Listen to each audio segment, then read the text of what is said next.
Guys, please start clapping now and give it up for the first storyteller of the second half, Sam Young!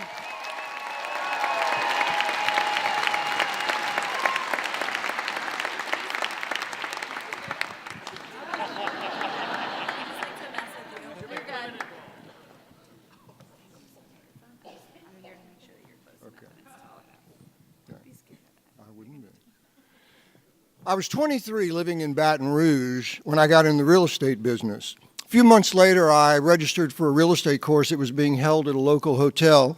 Got there early that morning so I could eat breakfast first, but the restaurant was completely full. I didn't recognize anyone there, but I noticed this beautiful older woman that was sitting at a table alone. I went over and I introduced myself and told her what my dilemma was, and she very graciously invited me to join her. Well, her name was Bobby. She was in the seminar too.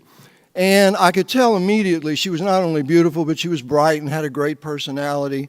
And based on her clothes and the jewelry she was wearing, it was obvious she was used to the better things in life. Well, I wanted to ask her out. But as soon as that thought popped into my head, these two little voices started talking to me. And one said, "You should not do that. You've barely got enough money to make it to your next closing in 3 weeks." And the other one said, "You should do that. You only live once. You should not. You should not. You should." Well, finally, I just got tired of being should on, and I asked her out. And she accepted, and we made plans to have dinner together that night. Well, during the morning session of the seminar, I tried to think about where I was going to take her. I mean, I wanted to get to first base with this woman. Who am I kidding? I wanted to hit a home run. But I knew if there was if that opportunity even remotely existed, I was going to have to impress her, and somehow I didn't think pizza and beer was going to achieve that.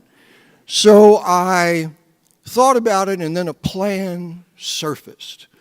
At the lunch break, I drove to what at that time was the nicest restaurant in Baton Rouge, which was Bob and Jake's. I first spoke to Johnny, who was the valet, and then went inside and talked to Miller, who was the maitre d', and I essentially said the same thing to each of them. I said, "I'm coming here this evening with a woman I really want to impress. My name is Sam Young, and if you'll make a big fuss over me like I'm a regular, I'll take care of you." Well, they were good with that. I went back to the hotel, and during the afternoon session, I tried to figure out what this was going to cost. Now, I had never been to Bob and Jake's before, but my broker had mentioned a few weeks earlier that he took his wife there for dinner. And they each had a drink, they had the special of the evening, and it was $25. Now, that doesn't sound like a lot of money today, but this was in the 70s, when that was an expensive dinner. So I figured, okay, $25, had to put a tip on that, that's $30, $2 for the valet, $8 for the maitre d', $40 should cover it. After class, I drove to the bank, and I cashed a check for $45, and I also had $5 in my pocket, so I was golden. I picked Bobby up that evening, and we drive into the restaurant parking lot, and Johnny comes bopping out. "Hello, Mr. Young. Nice to see you." I said, "Well, thank you, Johnny. It's nice to see you, too." We walk into the restaurant, and the maitre d' comes over. "Mr. Young, I wondered what night you'd be in this week." And I said hello, and I introduced him to Bobby. And he said, "Well, if you folks will follow me, Mr. Young, I got your favorite table waiting for you."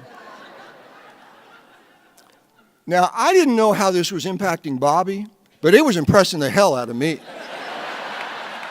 And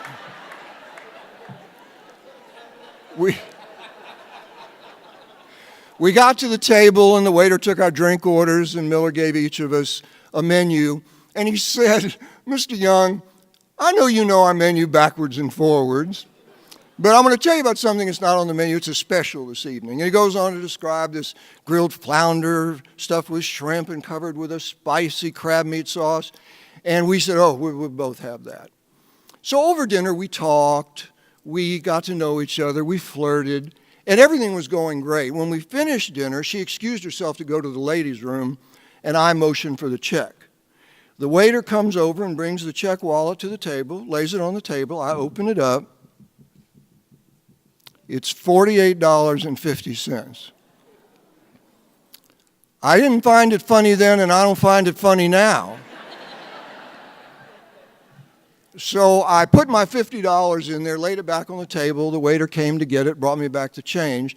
And about the time I'm putting the change in my pocket, Bobby is returning from the ladies' room. So I get up, we walk out of the restaurant. Johnny sees us and runs to get the car. Thank you, Mr. Young. Come back soon. So I give him the $1.50, and I sit in the car, and the moment I sat down, I turned and I looked at Bobby. I said, I forgot to leave a tip. I'll be right back. So I go inside, and I find the maitre d' and the waiter in conversation. I go over and I said, listen, I'm really sorry. I just didn't bring enough money with me tonight, but I will come by tomorrow and give it to you. They concurred with that.